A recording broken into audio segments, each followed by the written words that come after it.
All right, Kevin, we are here. We are. Hello, We did everyone. What? We're just talking to each other. Go ahead. Lead the way. Make it happen. Hey, everyone. My name is Chris Trondsen. I'm a licensed therapist that treats OCD, body dysmorphic disorder, and related disorders. I'm also on the board of directors for the International OCD Foundation and one of their affiliates, OCD Southern California. I'm vice president there. I also am an IOCDF advocate and lead some of their special interest groups. And every Wednesday at noon Eastern or here on the West Coast, early in the morning at 9 a.m., I host these live streams, these Ask the Experts, where I am honored to bring on people that I think of are experts either in certain fields of OCD, OCD in general, related disorders, medications, etc., to really answer your questions. The whole goal today is when I was going through my own personal treatment, because I have OCD as well, there wasn't a lot of resources. So a lot of people really struggled in silence, really suffered in silence, and didn't have education community resources. And here at the International OCD Foundation, that's one of the things that we find super important is we want to make sure that you have somewhere to go each week to connect with other people with OCD. If you're a clinician, to hear other clinicians kind of talk about these topics, give you some pointers or some hints on what could be helpful with their clients, and just family members and loved ones. We want to give you a place to go just so that you know that there's help for the person in your life with OCD. I'm honored to host these as always. We're here every Wednesday at 12 Eastern, but there are 2 dates, so I'll give those closer till where we land on, I think, Christmas Eve and New Year's Eve. So we'll kind of figure out at the IOCDF back end if we're going to do something in the morning or if we're going to skip. So we'll give you much time to kind of know about that.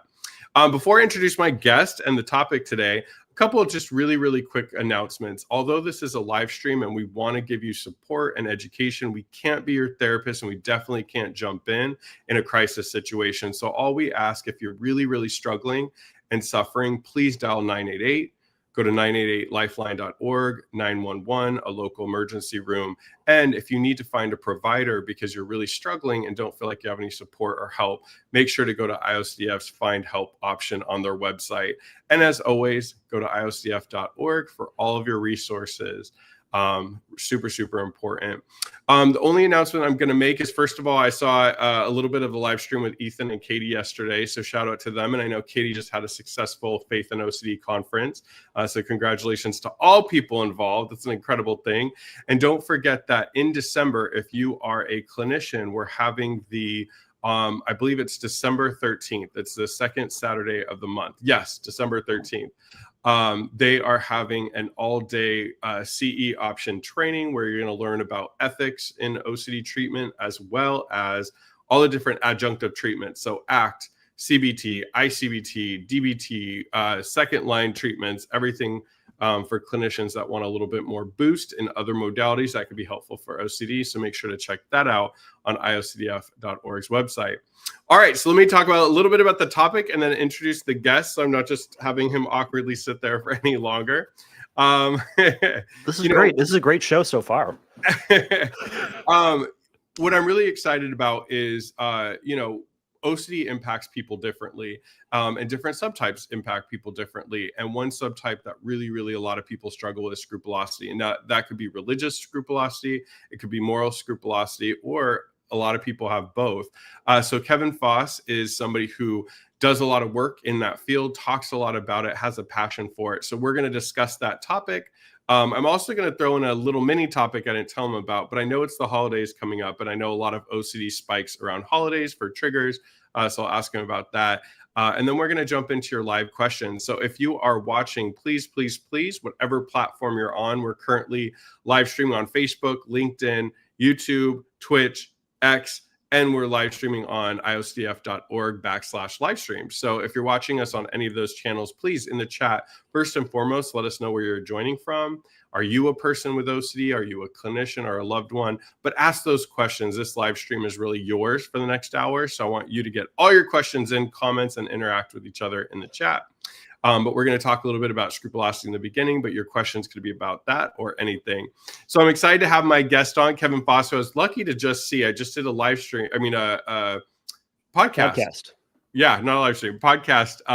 So I'll talk about that in a second. But Kevin Foss is a clinician. He owns a treatment center out here in Orange County, California. where he is both in person and virtual, and he has a team with him. Which is really awesome. So definitely, if you're looking for treatment, Kevin Foss and his team are amazing. Beyond that, he does a lot of stuff for the OCD community out here in Orange County and for OCD Southern California. He's presented a lot at our events. He's gone to our walks. He's hung out with us and really kind of been part of the OCD community here. In addition to that, he has his Fearcast podcast, which is a podcast all about OCD and related disorders. And I was honored, like I said, to be on it with Kim Quinlan to talk about body dysmorphic disorder, a passion of mine. So, Kevin, is there anything I missed? I think you got it all. That's impressive. So yeah, the program that I run is called the California OCD and Anxiety Treatment Center. Yeah, as Chris said, we do online, we do in person. I have a podcast. I've been doing that, gosh, for like 7.5 years. That's amazing. It's bonkers that it's gone on this long, but for those of you who are interested and aren't aware of it, it's a question and answer based format. So if you have questions about OCD, you can send them in.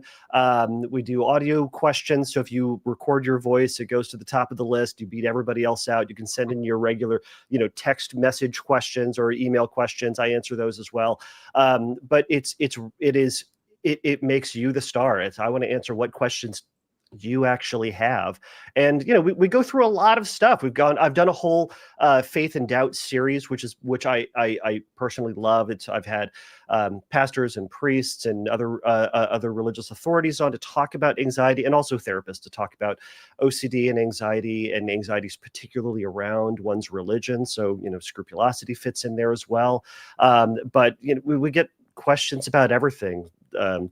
SOOCD, harm OCD, get contamination, ROCD, fill in the blank. We get all the things. So, but it is and to that end, BDD. And again, I'll say to Chris has been the most recurrent guest on the podcast, having been on it. I think this was your third time. Because I think it was first just to cover BDD in general, which was a fantastic episode. Another one to talk about sexual orientations, obsessions, which was another fantastic episode that I reference a lot, by the way. If you have not checked out that episode, check it out. And then this most recent one with Kim Quinlan to talk about their program. So it is my pleasure to be on this, and I'm really excited. Yeah, and if I could say something about the sexual orientation one, it's funny because I've gotten messages from people that I've listened to it and just thankful. And what I like about your question and answer format is I think it wouldn't have been as rich if there wasn't a general, I believe it was a voice call-in question, but I think it wasn't a generic question. It was a very detailed question that a lot of people with sexual orientation OCD experience. And I think those people that are watching, please check out the Fearcast, not just because I'm on it, but it comes with a question from a viewer. And I heard from a lot of people that have reached out to me about that episode that they can totally relate. And I think that's really tough because, I would say our sexual orientation and our identity is huge for us, right? It's going to dictate who we fall in love with, who we marry, what kind of family we have, our community. And so when OCD attacks your very identity, it becomes really difficult. And to throw a whole wrench in it, there are people that are still trying to figure out their sexual orientation, their teens and early 20s, especially if they come from a faith or a culture where they can't explore that. So as a clinician, you're like, okay, well, I want to support someone in that, but I don't want to support the OCD. So I thought the question was brilliant. I loved being on it. And I think there's a lot of people that struggle with it. And it's one of those taboo obsessions that I think a lot of people, specifically heterosexual people, have a hard time discussing it publicly. And to give, just some light on that subtype was cool. So thank you for having me on. Absolutely. And again, you can be on as much as you want. But I know I make this joke all the time, but Chris is just everywhere. He's here. He was texting me at 10 last night to try to put all this together. So Chris is the hardest working man in IOCDF or anxiety land in general. So, but here he is again. So lead the way, Chris. Where do we go from here? Yeah, somebody already kind of made a comment. I asked you what scrupulosity meant. I have that issue too. So I think we jump in there, right? And I think it's important to discuss this because just like Cash was saying, I I asked Jeeves, I Googled it and got an answer. I think what's so important, I tell clients all the time, the reason you should be familiar about the different subtypes and ways that OCD impacts people is half of the time people don't even know they have something. They're living their life, and then they hear a podcast or a live stream and they're like, So can you cover scrupulosity? And specifically, can you talk about faith-based scrupulosity, and then also moral or scrupulosity for people that may not be part of an organized religion, but still have kind of those moral doubts? Yeah, absolutely. I'd love to. So, and I love that about that. That's to echo your point. I love that about the podcast and the information that we have out here is that, people will listen to, things like OCD Stories, Kim Quinlan's podcast, My Silly Podcast, just, jumping on these sort of things and, hear about OCD in general, but then they'll hear something very specific, right? This is where our subtypes come in. And, it's a colloquial idea. It's a colloquial title that we give to something so that we kind of get a quick idea of the types of obsessions and some of the idiosyncrasies and some of the compulsions that are likely that we're going to see within that presentation of OCD in general, right? Scrupulosity is not its own diagnosis. Just as ROCD or contamination, it is all within the realm of OCD. So what we're talking about then is scrupulosity, which covers both moral obsessions and religious-based obsessions. Now, the religious-based obsessions, I'll say it isn't always germane just to folks who have a religious identity. I've heard of folks, or I've worked with folks who are atheists who would say they don't believe in a God, but they have religious-based obsessions. So it ultimately just has to be obsessions about one's faith, or the moral side, obsessions about one's moral character, right? So they show up slightly differently, but again, as Chris said, they can show up together. One is, the moral side. It's focused on whether or not I'm a good person, whether or not I'm doing the right thing, whether or not there will be, whether or not I should do something, haven't done something right, I need to correct something, just to make sure that I'm a good, upstanding person. And moral scrupulosity can show up in every other subtype, right?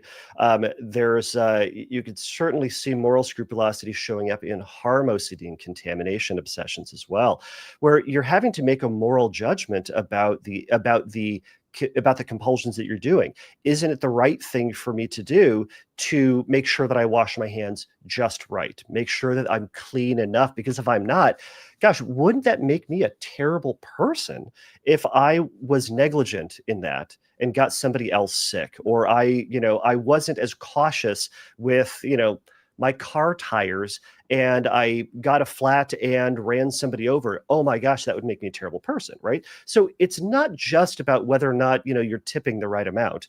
It's about, it can show up in all sorts of subtypes. So did I cover that well enough for you, Chris? Yeah. Okay. All right. Anything you want to add to that one?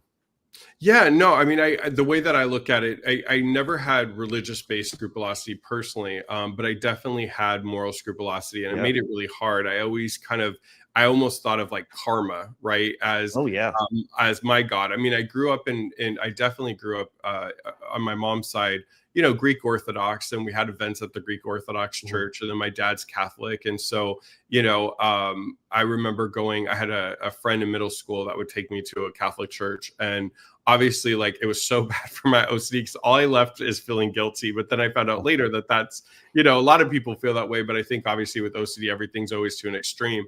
But no, I mean, that was such a subtype, the moral stuff. It was like, it got so bad that it was like, if I thought something bad about someone, something bad would happen to me. Right. Or, if I did something, somebody's going to steal from me. Right. So I think having a faith-based or a moral guidance is not the problem. It's that D in OCD that becomes the problem, that disordered lifestyle getting to a point. There was a really good comment. Let me throw it up. We're already getting some comments and questions, but okay. This one, this was from Silent on YouTube, said, I've had Christian scrupulosity for about 10 years, despite being agnostic, and it keeps me from listening to a lot of music I like, blasphemous stuff like death metal. The reason I resonated so much with this is because I wasn't making values-based choices when it came to morality. I think it's good to have, like I said, like a moral guidance, but it was like, especially, I remember this so much when I was in middle school, but it still like haunted me for a long time of just not doing certain stuff because there's going to be this sort of, either for some people, a faith-based outcome, going to hell, being blasphemous, or for me, it was just like bad things are going to happen to you. But I wanted to throw this up for two questions. The first part of the question I'll ask first and then wait to answer the second part. But can people that are not religious also have religious scrupulosity? Absolutely. Absolutely. Yeah. And again, it's just it's an obsession about faith, right? So it is OCD about faith in general. Now, oftentimes, but in not every case, oftentimes, as we know, OCD is going to latch on to the thing that people value the most, right? So for a good number of religious folks, where they take their religion very seriously, they take it very personally, OCD loves to grab onto that sort of stuff and to make it not just a good thing, a helpful thing, but to make it an absolute ultimate thing that you have to do it perfectly just right. You cannot fail, you cannot make a mistake, or else, right? And it's this terrible consequence that oftentimes does not follow their religious tradition. And I think that's a really important part of this. But to this question, if you're kind of agnostic and not really sure about things, OCD can still grab onto that and say, well, the God that may or may not be there is really going to be upset if you listen to this type of music. And again, the God that you may or may not believe in is going to get really, really upset that you're wearing a certain color, or that you are stepping in a certain way, or that you're acting in a certain way. So OCD is creative in that sense, that it can kind of grab onto different things, ultimately in a sense of trying to keep you, quote, safe from something. But that safe from something is where OCD goes off the rails and grabs onto things that it doesn't need to. Yeah, no, I run support groups, and I had two people in my adult support group that were agnostic. They would say this in group. They're like, I'm agnostic or atheist, somewhere between those two. And both of them had faith-based obsessions. One, they dressed up as the devil for Halloween one year and thought they sold their soul to this devil. The other person, they had a child that had 3 6s in their social security number, not back to back, but just like throughout. Just had them.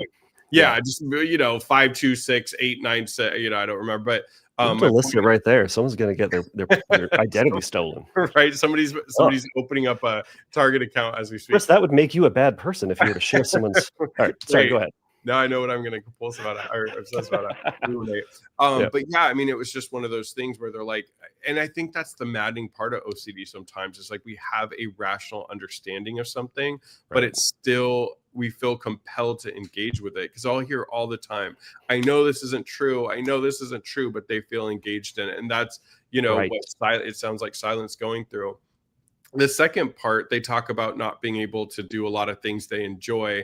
And in fact, they asked a second part, how are you able to enjoy things without worrying about afterlife consequences? So I always tell people there's no better or worse subtype. All subtypes are tough, but each subtype, I do feel, has a unique challenge.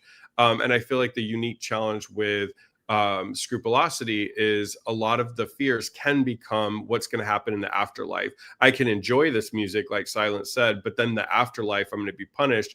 And that's not really provable in the here and now moment. So how does somebody like Silent enjoy life, listen to what they want, eat what they want, do what they want, and deal with the obsession that, hey, this may send me to the afterlife, or not the afterlife, may send me to somewhere I don't want to be in the afterlife. The unwanted side of the afterlife. Yeah. I guess the unwanted side, depending on who you are. I'm not here to yuck someone's yum. So then I guess we're getting into also now religious scrupulosity. So the difference with moral scrupulosity, we're going to talk about religious scrupulosity. Again, this is just obsessions about one's faith. It can show up in a lot of different ways. It can, well, let's answer this question. I'm getting ahead of myself, or behind myself. I don't know. All right. So to this question. So how are you able to have your cake and eat it? Have my cake and have it. All right, whatever. When we're making choices in life, sometimes sometimes we don't have a choice with whether or not we're going to have an obsession about it. I think sometimes I hear questions like this and people say, how do I do this thing without getting a thought about it, or without feeling something about it, or without having an intrusive worry about it? Right now, the intrusive part is going to be different than the active worrying part, the stuff that you do. And I think that's an important distinction to draw in this, is that sometimes if as Chris rightly said, there's this like, you might know something logically, but the feeling part of it is the thing that motivates OCD. I will say this until I'm dead. OCD isn't really a thought problem. I guess necessarily, it's not really a thought problem. It's this feeling problem. If you had a thought and you didn't feel that, oh no, worry feeling, you wouldn't care, as evidenced by all the people out there who are watching these horror movies, and Stephen King out there who's writing terrible things, and he's going, oh good, I got a horrible thought about how to murder people. Well, I'm going to write that in a book and make another $1 million. He is not terrified of it, but the person with scrupulosity has something that is a 100th of that, and feels overwhelming guilt and shame and fear and terror and responsibility. And that is what drives these compulsions. And that's what, so point is, real quick, can I add something to that, because I'll forget? I love that you said that, because when I try to explain it to family members and loved ones, I tell them it's not a thought problem. It's a whole body experience problem. Because like you said, you have thoughts, but it's backed up with feelings, and not only feelings, but intense feelings. And then it's not only anxiety, it can be shame, guilt, disgust, embarrassment. We actually had that talk at my group last night. Yeah. All the different emotions people experience.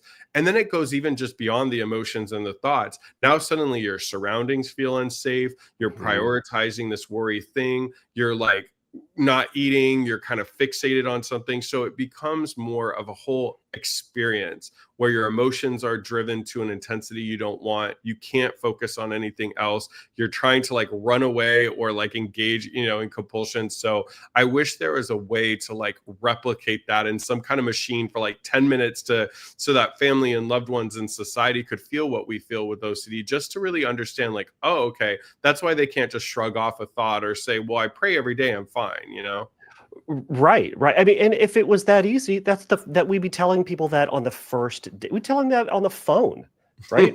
Right. Save your time. Just pray, and it'll all go. Like if that was the answer, we'd be telling you that, right? But it's not about the prayer. It is and I'll say this with religious scrupulosity. It's not about your faith with God. It is about your relationship with anxiety. That is the target here, right? I draw this big distinction for the clients I work with, is that they have their kind of religious God, right? Whatever tradition they follow, there are stories, there are characteristics, there are repentance processes, there are lists of sins and not sins, all this stuff, but within this big tradition, and there is always an out to whatever mistake you've made or whatever infraction you've made, right? That is different than OCD God. And OCD God is kind of the opposite of what I call biblical God sometimes, but it's this other side where that OCD God is punitive and looks at the minutia of everything and is just looking to try to just capture you in anything like, oh, you're listening to death metal? Well, eternal damnation for you. How dare you, right?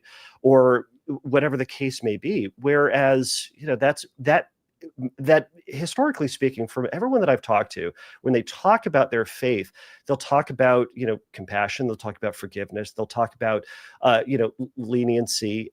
And, there's stuff in there that is kind of scary, but that kind of fuels that system, but really contributes back over to OCD God that doesn't give you an out other than do your compulsions, do them more, do them harder, do them perfect, or else, right? I think I got off the rails with the question.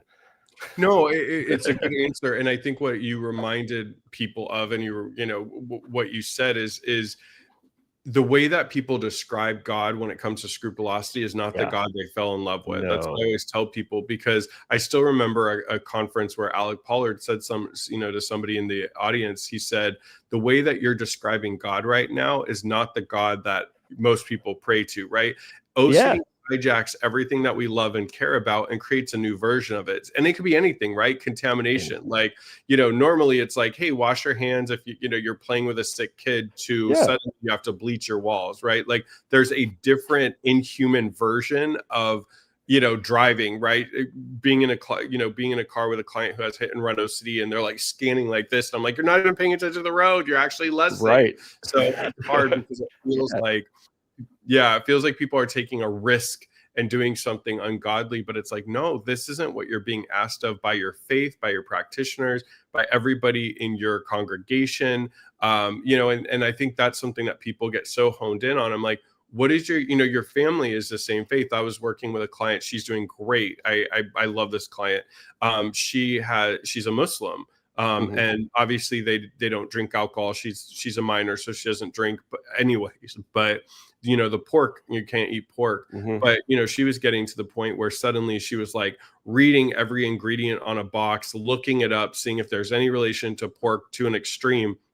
And I finally was like, hey, you live with other Muslims. Are they doing this? And it's like, well, no. And I'm like, okay, then how come you have this different set of rules and circumstances compared to the people in your family with faith? Like, you guys are all a family with the same faith. Why is your faith different? Could it be that you're more faithful, or could it be that you have OCD and they don't? And she came down to, I have OCD, they don't. And I love that example, and it makes me think of, like, there's this I heard this first from Dr. Ted Witzig. He would talk about the 80-20 rule, or maybe the 85-50. I think it's the 80-20 rule. It's kind of, the point is that in treatment for religious scrupulosity, and I'd say with moral scrupulosity, we're trying to help someone live within the 80%, like the vast majority of what the people within their religious congregation are doing, right?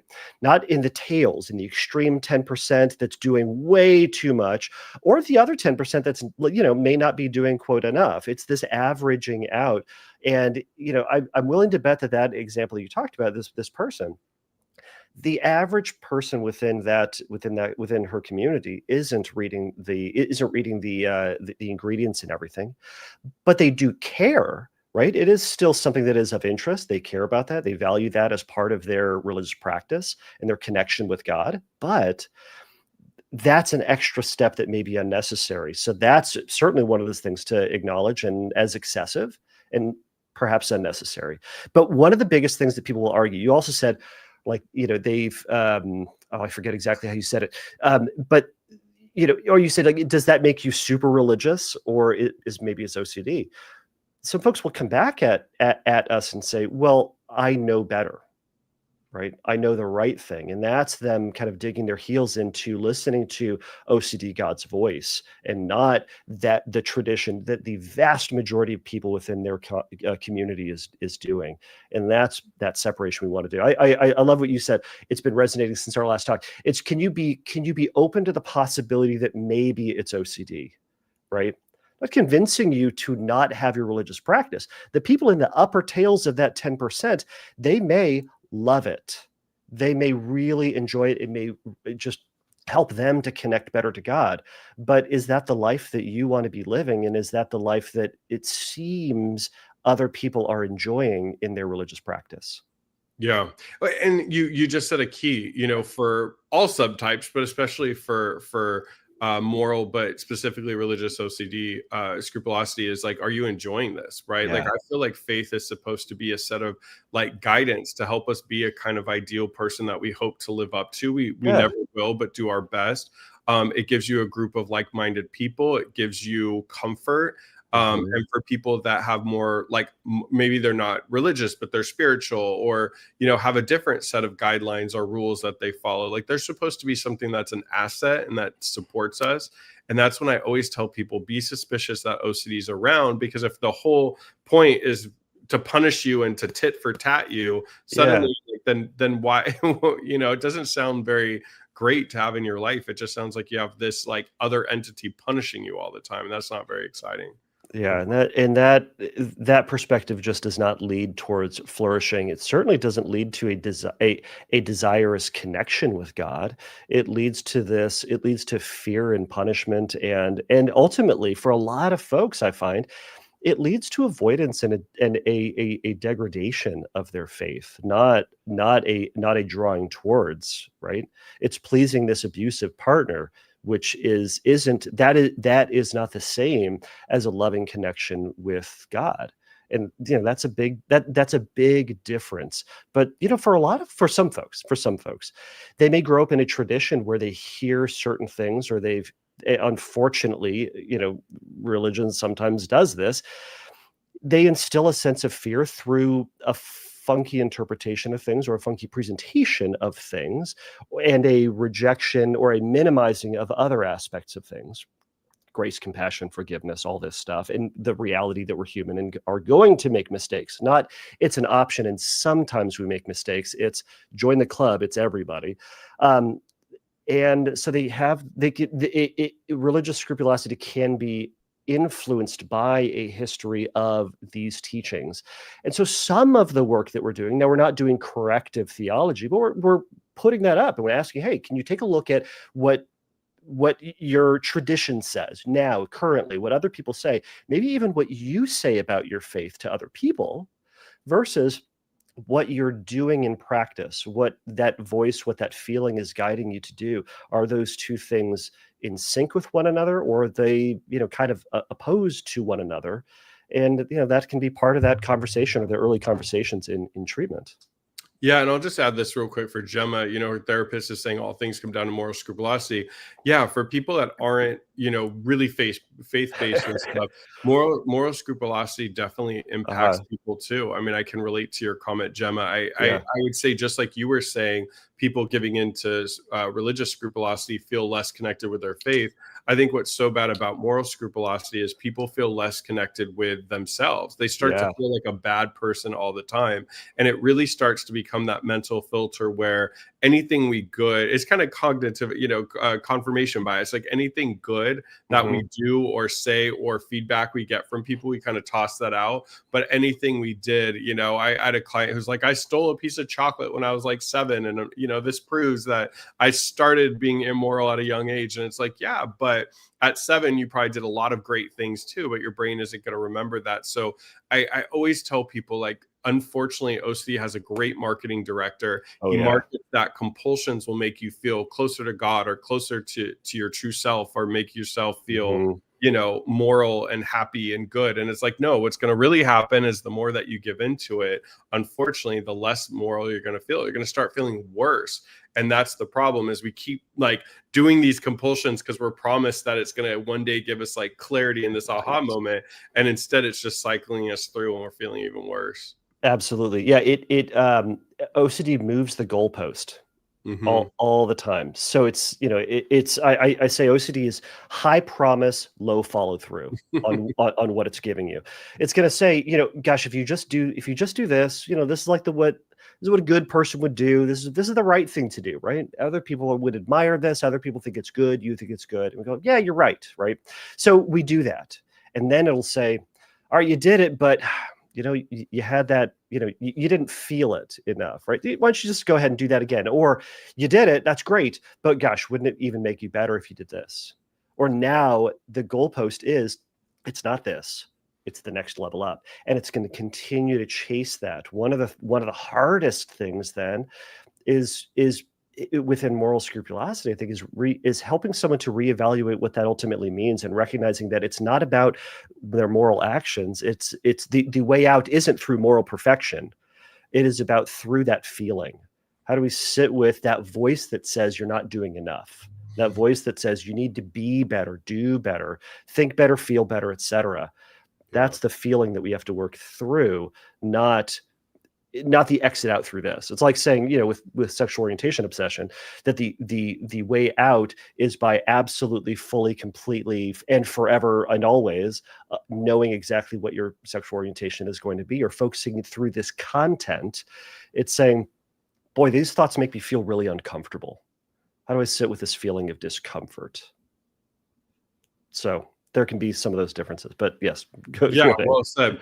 A couple fun messages I didn't get to at the Ooh. beginning. Our good friend, Ah! hello, Mr. Nathan Peterson, says two of some of the best. I like how we didn't get the best. The best. Some We're of the just best. some of the best. So thanks a lot. No, I'm just kidding. And then I liked this one. They love your mustache. So I can't. So I'm Greek, so I grow a lot of facial hair, but it just makes me look. It doesn't work on me. So I'm glad that you found that it worked. Well, slow it down. I wouldn't say that it works. It still is a little swashbuckly. I've definitely had a client say, "Hey, Kevin, do you do Civil War reenactments?" And I don't know if that's the vibe that I was going for.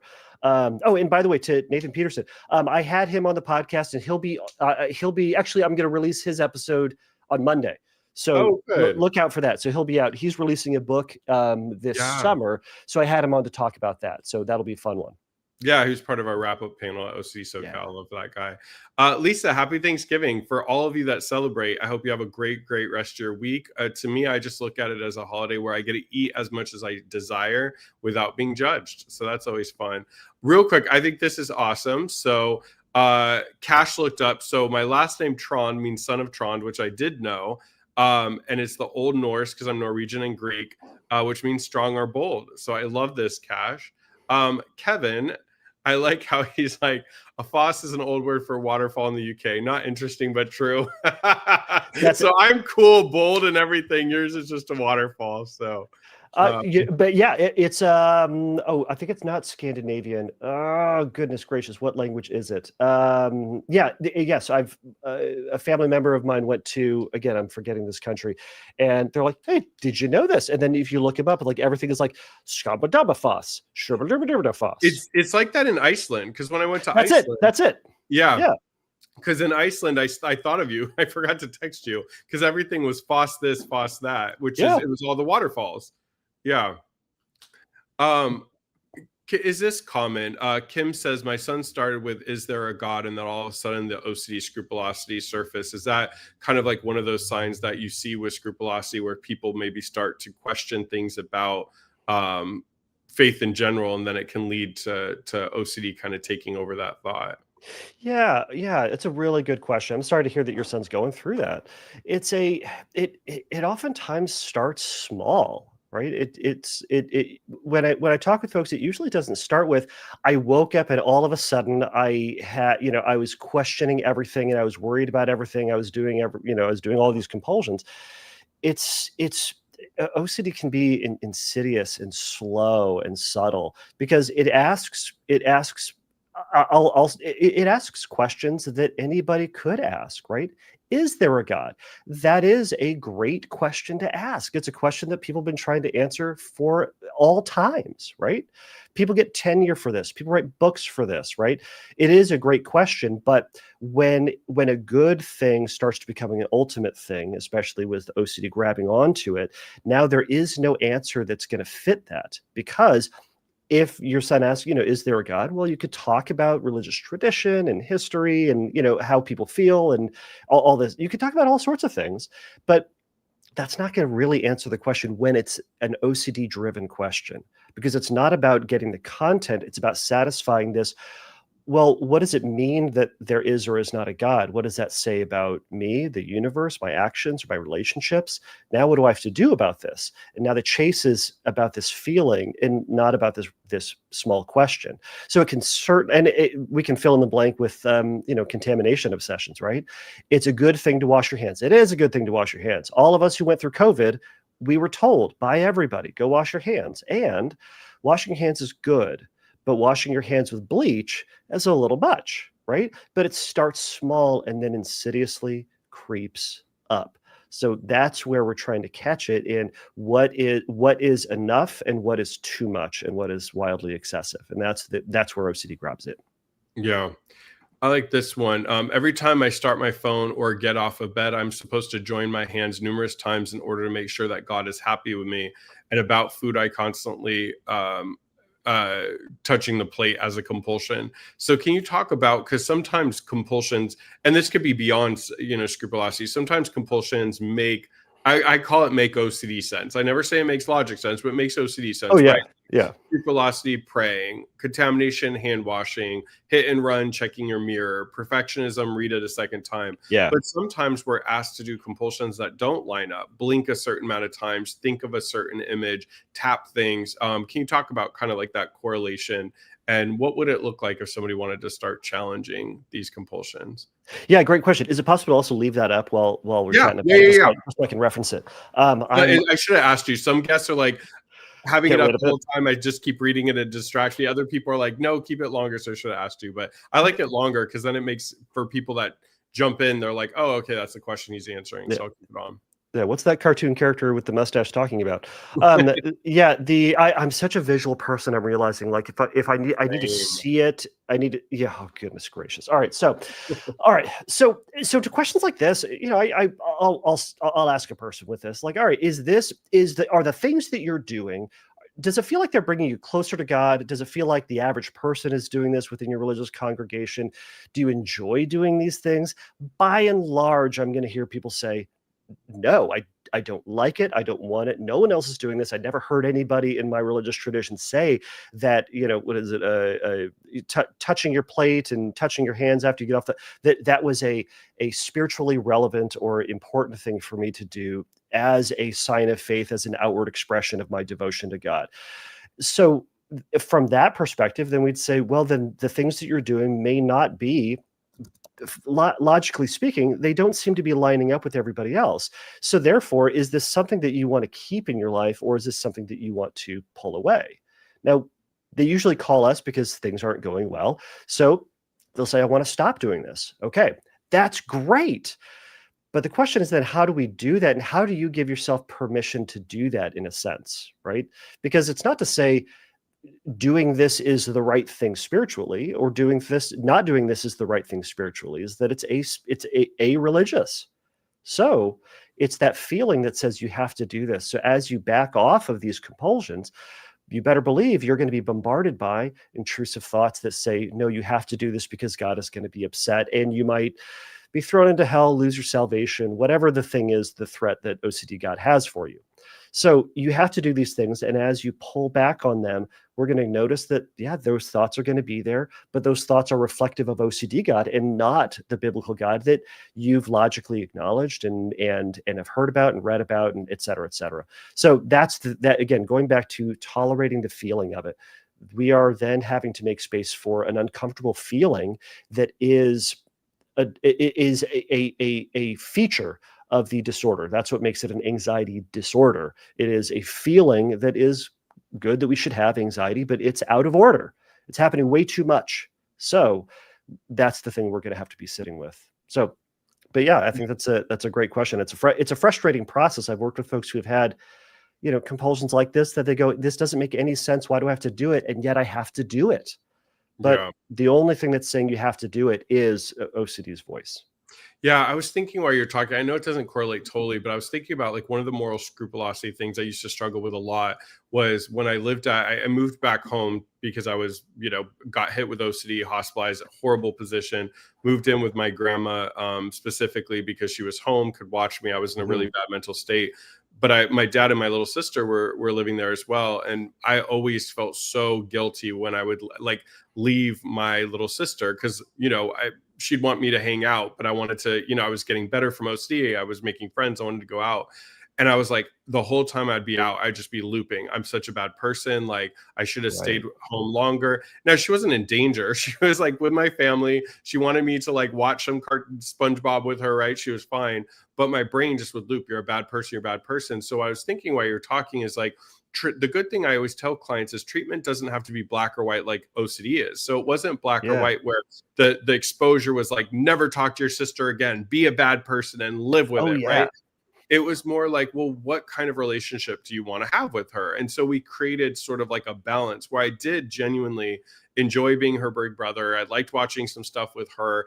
And then, explaining to her, hey, I'm going to go hang out with my friends now. You have to get to bed in a half an hour anyways, and having that balance. So when it's something more like this, though, where it makes no logical sense, you want to eradicate it, right? The tapping. But if somebody's like, hey, I do want to pray. I compulsively pray, but I want to pray. The good news is when it's something like tapping or blinking or something that has no correlation, let's eradicate it. But if it's praying, we don't want you to never pray. It's just, how can you make sure that the motive behind your prayer is because you genuinely want to connect with God, Yes. not eradicate anxiety. I tell clients, when you start to look at compulsions as for what they are just a really bad way of getting rid of anxiety temporarily, right? Like there's good ways, like I'm going to go for a walk, or I'm going to get my favorite drink with my friends, or there's a bad get rid of anxiety, which is scrub your hands for an hour. But when you take away when you recognize the motive is simply just to reduce anxiety, feel confident in eradicating that compulsion. Yeah, and to that end, with prayer, right? Someone who is religious, they're going to want to have they're going to want to have prayer in their life. Most likely speaking, they're going to want to have prayer in their life. But one of the big things that I want to look for is function. Right? Are they functioning in the life, and is the behavior that they're doing, is the compulsion that they're doing, let's say the amount of prayer they're doing, is that conducive to having a full and functional life? Aside from that, right? Because some people there's going to be that spectrum of prayer. Some people who pray once a week for 2 seconds, and that may be sufficient for them in their relationship with God. And there are going to be people out there who pray for 5 hours a day, and they love it, and that they have time for it. And it doesn't detract from their life. And in fact, it's a benefit to their life. Is that more than I would? Yeah, but that's meaningful to them.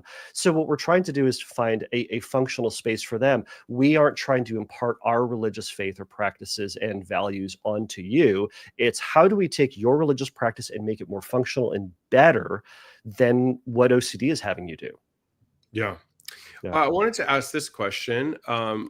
Brian says, I have real event OCD. How do you deal with it affecting work if you made mistakes as a writer, but were unaware that they were not following a policy correctly? I'm trying to shake this feeling that I can't be proud of. I'm guessing. So it sounds like Brian is a writer. He didn't realize he wasn't following a policy correctly. And now he doesn't feel good about his work because he feels bad that he didn't follow a policy. Yeah. Interesting. We had a question like this on the podcast a while ago. I'm not saying you're the same person. I know people deal with different things, but I wouldn't put it past someone with OCD to ask the same question to 2 different people. But all right. But to this question, let's answer it as if it were fake. I mean, part of that is, part of that is the reality that we make mistakes as people. Right. And we make mistakes for any number of reasons. We didn't know that there was a rule out there, or we knew that there was a rule and we bent the rule, and afterwards, and we bent the rule for reasons, right? We have reasons that we do things, and it's sometimes afterwards that we then have that sense of guilt, that sense of frustration that maybe we didn't act in line with our values. And real event OCD loves this sort of stuff, where it says, hey, this thing that you did, you maybe in this case you knew it was wrong. It was right. I was unaware that I was following a policy correctly. All right. So in this case, you didn't know it, right? But OCD doesn't care about that. It says whether or not you knew about it, you broke a rule, and that isn't okay. So, part of shaking that feeling isn't that we might not eradicate that feeling. That feeling of guilt, I'll say, for in some cases, for the average person, guilt is a good thing. It's a helpful thing. It says, hey, there's this thing over here that you kind of messed up on, or you didn't follow alignment with your values. So straighten up and fly right. You made a mistake. Now go correct that. Right. Real event grabs onto that and says, it's not just acknowledge that we made mistakes or acknowledge that something didn't go the way we planned or wanted. It's that now your everything, your character, your future, your identity is now at stake because of this mistake. So now here are all these things that sometimes make no stinking sense that you have to do to atone for this, and that you're never going to be off the hook for this. So what we can do, what I encourage folks to do, is to shift this from kind of that shame language, which is I'm broken, I'm bad, I'm terrible, and I'm going to be that way forever. But instead, to talk back to that is to say, well, what can I learn from this? Now, this is not a conversation you have with yourself every stinking day. But we go, all right, I made this mistake. I'm going to acknowledge that sometimes I'm going to be reminded of that feeling. If you're a writer, you're right. And if you're right, I bet you're going to be reminded of this thing that happened that one time. So it happened. We acknowledge it, and that somehow we need to find a way to move on and pay less attention to this thought. Not to say never pay attention to it, not to say make it totally right, because we might not be able to. But we say, there's this thing I'm going to get a reminder of, and I'm going to go live my life as best I possibly can, knowing that sometimes, because I'm human, I make mistakes. So there's a lot of compassion that needs to be rolled into this, and a lot of acknowledgement that we're human and that we're going to make mistakes in this. Does that kind of make sense? Yeah, no. And the only thing I would add to it Yeah. is this real event OCD has you live in the past a lot. And it's really difficult because, not trying to be funny, but it's hard to even remember what I ate for breakfast like 2 weeks ago, right? But trying to remember some event. Did I remember the policy? Did I read it? Oh, yeah. Read it, trying to remember all these details, it's really, really difficult. And then I always say, like, trying to get, clarity from the past is like trying to make a photocopy of a photocopy of a photocopy. It starts to get very blurred. And then OCD is more than happy to fill in the blanks and start to make you sound like this horrible person that deliberately didn't, did these bad things and stuff. Yeah. So what I tell clients is like, this is life. There is nobody that has gotten a manual of how to navigate it without making mistakes or doing something wrong or breaking a rule. Now, obviously, we hope people don't break certain laws, like, horrific ones that get people in jail. But other than that, we're all going to break rules, make a mistake. I remember my moral screw kicked my butt one time because I was with friends and we were talking in the car. And you know how it's like you have the green light, but then the left turn arrow is red. And it was like a smaller street. It was late at night. I was talking to my friends and made a left. And I was like, oh my God, it was a red light. And I literally wanted to like reverse, drive back, which would have been worse, but reverse, like wait for it to be green to like reverse it. But I thought about that. I remember thinking about it for like weeks.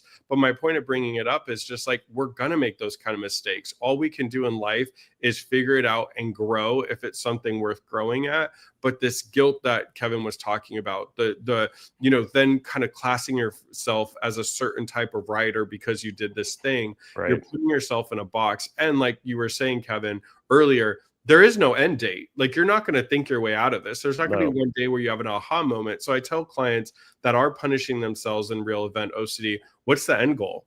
Because there isn't going to be a day that OCD is like, all right, you've done it enough. Typically what happens is time OCD, served. Yeah, it never does that, right? The only time it moves on is because then it remembers you did something even 10 times worse when you were 4, right? So it gets to a point where, you kind of just start to get to like, well, I did that. I learned from it. It's all I can do. Let's move forward. And to the point about living in the past, right? OCD is, we aren't going to remember every little detail about every little thing. And OCD knows that and is more than happy to fill in the blank with just made up nonsense. But that made up nonsense, the more you ruminate about that, the more it can start to create this false memory. And as you start to ruminate about these past events, the more you can maybe feel the realness of it, or feel as if maybe that was the case. So it can contribute, the more you spend time ruminating about it, it can contribute to this sense that, no, this story actually happened, not what actually happened. And that just contributes to further rumination. So that's where we're both saying we're spending less time in the past and trying to acknowledge it, but then move forward and live life from this moment onward, knowing that we're going to make mistakes again. Yeah. Looking at the time, I wanted to get this question up. I like it from Chris. Well, good name, first of all, Christopher. Great name. A peer told me recently, criticism can seem harsh when they are taken through the lens of shame, maladaptive guilt, or perfectionism. Do you have any struggle with it? They added a second part: when I struggle, when it seems a criticism comes in the Bible from Jesus. So I think what they're saying is, like, if they're having any kind of criticism, they see it through kind of the shame, maladaptive guilt, perfectionism. So kind of, I think this is a good question to end on. By the way, there was 54 more comments I didn't get through, so I always feel guilty. Wow. So that's my shame and anxieties to not, answer all our questions. But I think this is a good one to end on, because I think this is a across the board thing, is like OCD. look at ourselves through shame, guilt, perfectionism, and it makes us try to be these inhuman people we can't be. So how can somebody, especially when it seems like it comes from the Bible for our Scroop folks, how can someone sort of, navigate through these difficult themes? Oh, this is a great question, and this is this to a certain degree, this is this is going to be part of a lot of treatment, but it's going to be a little sidestep from the traditional, just straight up ERP sort of stuff that we talk about. It's really getting at that sense of how do we beat ourselves up and how we view ourselves as people, right? Some of us can put way too much pressure on ourselves to be perfect, and we can justify this in some ways. For some religious folks out there, they might say, and they might pull verses or concepts from various stories and say, well, I'm called to be above board, I'm called to be better than, I'm called to be, and all those can be good values and something that we aspire to.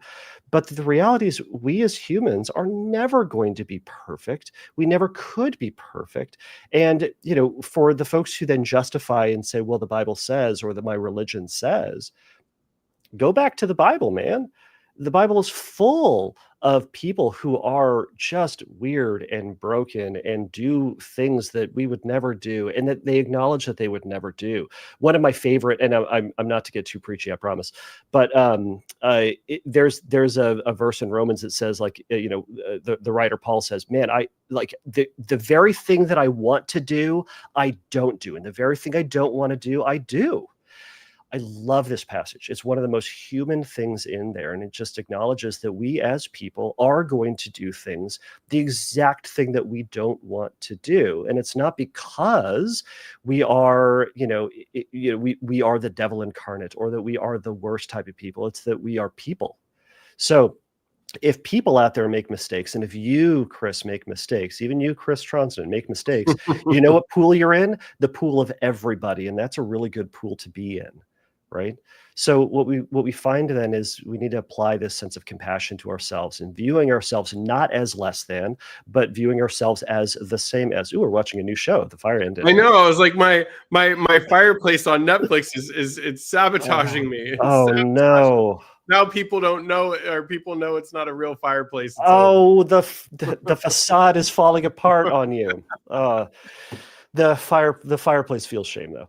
So but so anyway, so there's a sense that we going back to someone's like religious faith. What does one's faith say about who they are?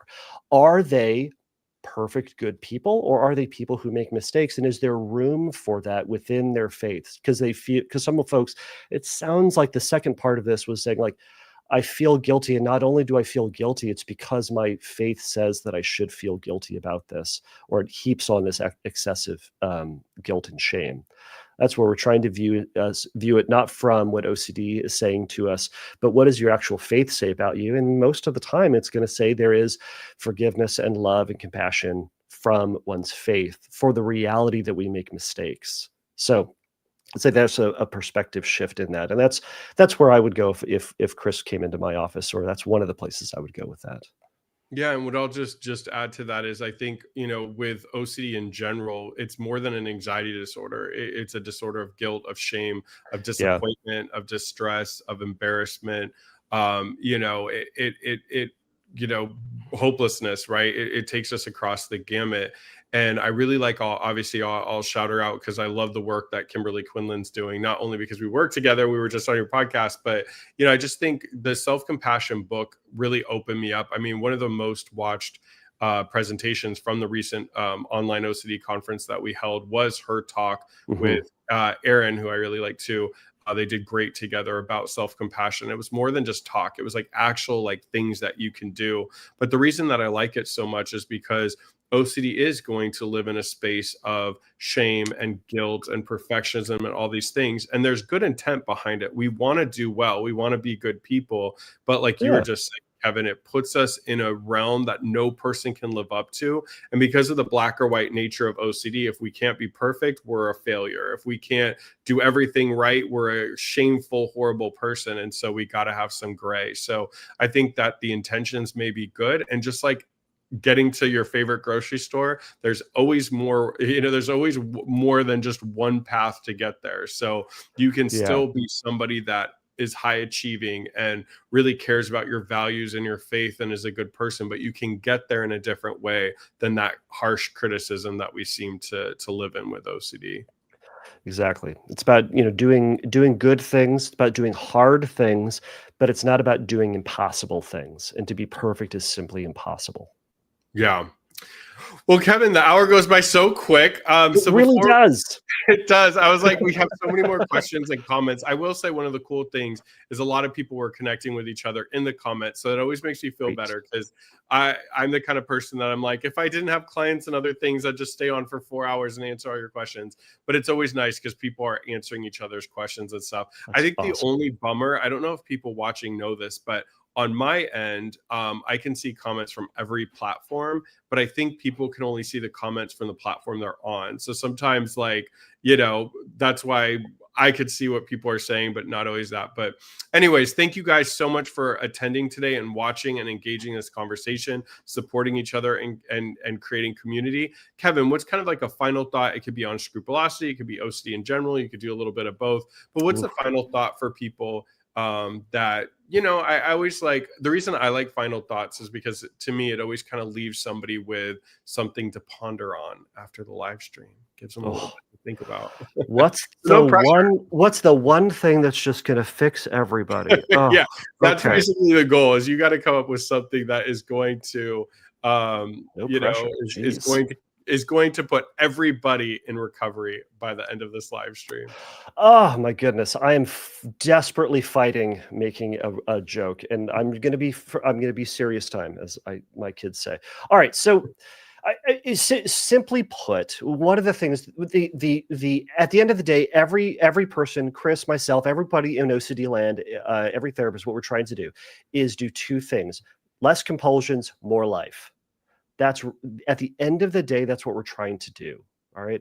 So, I would encourage everybody going out today to say the things that they're doing, is the thing that they're doing giving life to them? Is it building them up? Is it exciting? Is it joyful? Is it desirous? Is it leading them towards their values? Or is it leading them off into OCD land where it's topsy-turvy, nothing makes sense because everything makes sense, and it's this mishmash of everything, but ultimately is pulling you away from the life that you want to be living. My encouragement would be to say, if there are those things that are pulling you away from living life, practice pulling back on those. See what that feels like to do less of those in order to go live more life. And I know that's a very broad challenge, but it can be found in these little simple ways, and those little simple ways add up over time. So that will be my encouragement at this point. No, it's beautiful. The only thing I was going to say as my final thought is, one thing about the holidays that I was reflecting, I had some time, a client was running late. So I was watching Ethan and Katie's live stream yesterday before the client showed up, and I was just saying, I remember holidays. I hated the intrusive thoughts around harm and sexual intrusive thoughts around family. I hated the contamination because everybody would be in our home. I hated I was always late because of compulsions and people would judge that. And I hated it. I just would sit there and it was like something I was going through. Yeah. Now I really look forward to holidays. I'm super excited. In fact, I'm the one that brings the appetizers. So now I have to be on time. So I'm on time. But no, it's just, it's not perfect, right? Like, holidays, there's always family dynamics and travel and all the things that people have to go through, right? But ultimately for me, I'm really excited to see family. I'm really excited to connect. There's been some loss in my family recently on my mom's side, and one of my aunts, I'm excited to kind of see her tomorrow. She was really sweet. She has no reason to, but she came to the OCD conference and watched some of my presentations. But she's gone through a lot, and it's like cool. Like I get to be there for her, be there for my family, have a good time. So I just want to say to everybody watching, like what Kevin was saying about living life, it's when you get to that point where you're better, and you're living your life to the fullest, you're going to have so many awesome memories. So please, please, please keep the good fight and keep going. The only other thing I'll say is please check out Kevin's podcast. I mean, obviously check out his clinic if you're in areas that he can support you with. But for people around the globe, Fearcast podcast, I always think, having more education in this fight is good. And the podcast is great. It's real questions from viewers like you. So please check it out. The only other thing I just want to remind one more time, because it's the last event that IOCF is putting on, the OCD Practice, Ethics, AI, and Options for Care Winter Summit is Saturday, December 13th, pretty much all day. Make sure to sign up for that if you're a clinician and want to earn CEs. Other than that, have a great holiday week. If you don't celebrate, have fun doing whatever you want to do. That's what everybody should be doing. And you inspired someone. Their final thought is they're going to regrow their mustache. And Spence said, thank you to both of us. So thanks, everybody. Thank you, everybody. Yes, Kevin, we'll have you back on. Everybody have a great rest of your week. And remember, OCD sucks. Stop listening to it as much as you can. All right. Take care. I know I don't want to make it sound too easy. So I'm like, it's hard. Oh,